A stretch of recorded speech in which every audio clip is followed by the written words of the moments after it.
Hello, welcome to natemareflix. I am Nate, you are you, and the newest Nic Cage movie, Willy's Wonderland, is a crazy, good old-fashioned B-horror movie that pits Nic Cage against not one, but 8 serial killer-possessed animatronics. So we got 8 to choose from. Which one is the scariest? Which one is the most lethal? Well, today I'm going to scout them all and present to you from 8 to 1, which is the most deadly to which is the least deadly. Which one would I...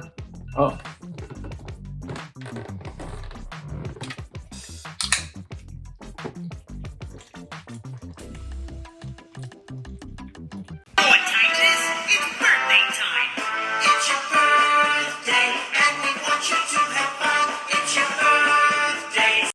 Number 8, the least scary, the one I would most want to run up against if I had to fight off an animatronic would be Toto the Turtle. For one, he's just not scary. There's no mental warfare here. He does not intimidate me. And the movie even treats him like the butt of the joke and goofs on him constantly.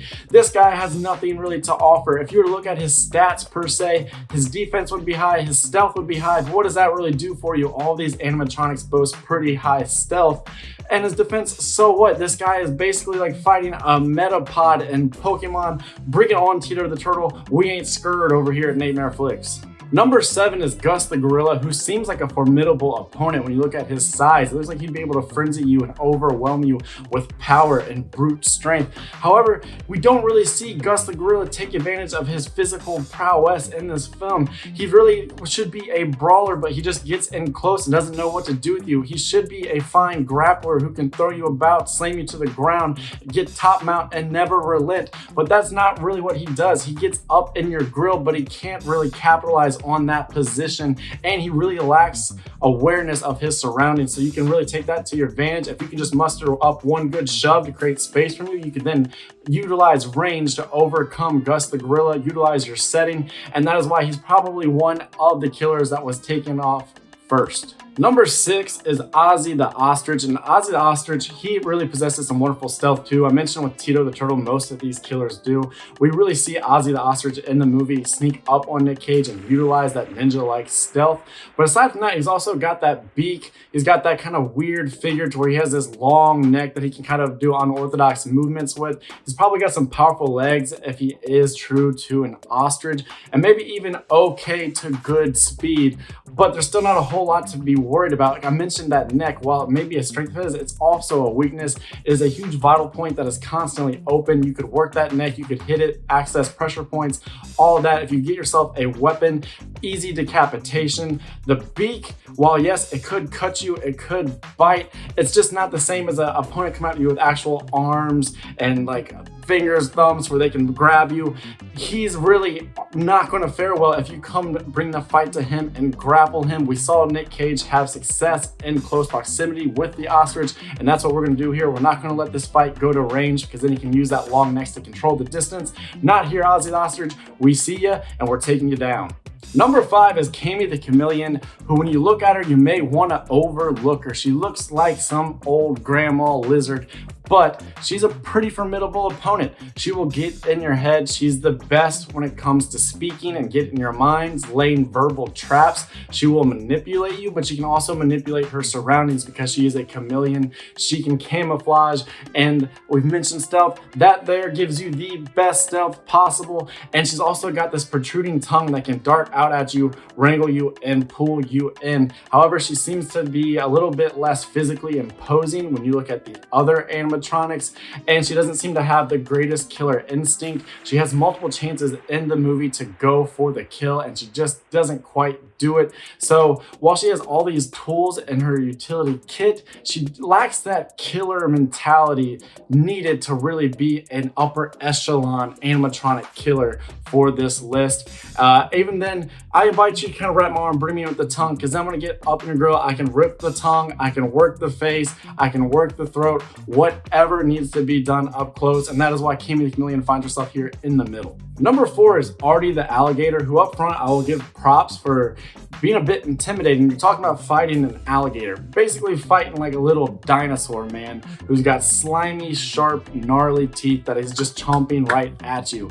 But his downfall is that along with those sharp teeth, he kind of lacks jaw strength. So as we saw in the movie, if you can time it properly, when he goes to clamp on you, you can grab him by the jaws and pull until you just kind of rip his head open. So of course, that is one route to victory.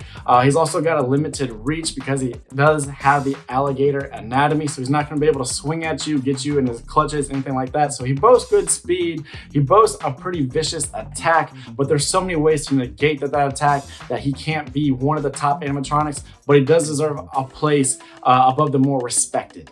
At number 3, the bronze medal goes to Willy Weasel. Willy, dog, it's your movie. It is your Wonderland. How are you not going to be number 1? Well, it's because for the longest time in this movie, you're kind of a Charles Manson of serial killers. You know, you're behind everything. You encourage others to kill. You get these cultists to kill themselves and possess these animatronics, and then you let them all run amok, and you don't get your hands dirty until the very end when you absolutely have to. So you lose points for that. That being said, definitely a worthy competitor. You actually see him with one fell swipe just cut people in half, so you gotta be on the lookout for that.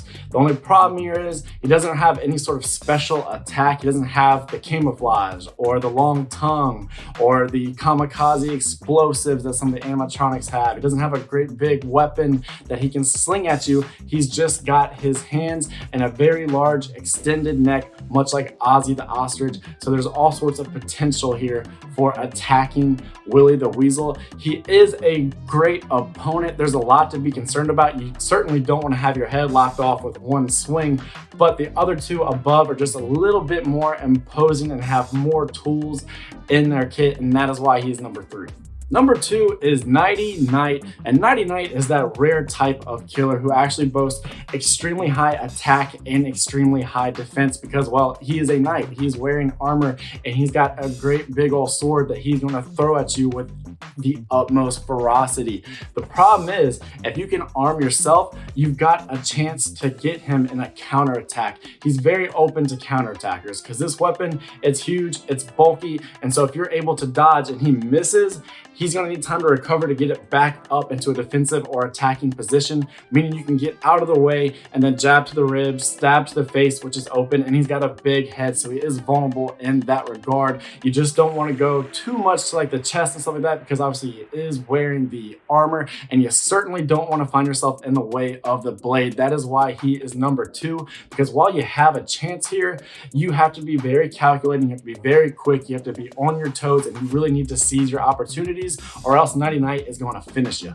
Number 1 is Siren Sarah. She is the most alluring of all of them, hence the name Siren. She will draw you in, and by then it is too late because she has these disgusting, awful looking teeth, this kind of cracked, awful jaw that's a little bit slimy and oozing, but you won't notice until you get too close. And like I said, by that time, it's too late because she has the most impressive speed of all the animatronics. She just darts around. She all of a sudden ascends to the ceiling. She can wall run. She can jump, crawl, dart in and out of the shadows, pop up behind you. You turn around, she's back behind you. That's a lot to be on top of. You're going to have to outwit her. You're going to have to outpower her, and that is if you can catch her. And even then, if you do catch her, you still may be screwed because I mentioned kamikaze earlier. She proves in this film that she is all about the mission, as willing to lay it all on the line. If she doesn't feel she can outright beat you, she's going to try to take you with her, and that is why she is the most fearsome opponent that you could face from Willy's Wonderland. So there you go. That is my ranking of 8 to 1. When you look at the animatronics in Willy's Wonderland, how would you put it? Which one do you think would be the worst to take on, and what did you think of the film? Did you love watching Nic Cage be kind of stoic and silent while beating animatronics to death? Be sure to comment below. Other than that, you have a fantastic day. I'm Nate for natemareflix saying that's a wrap.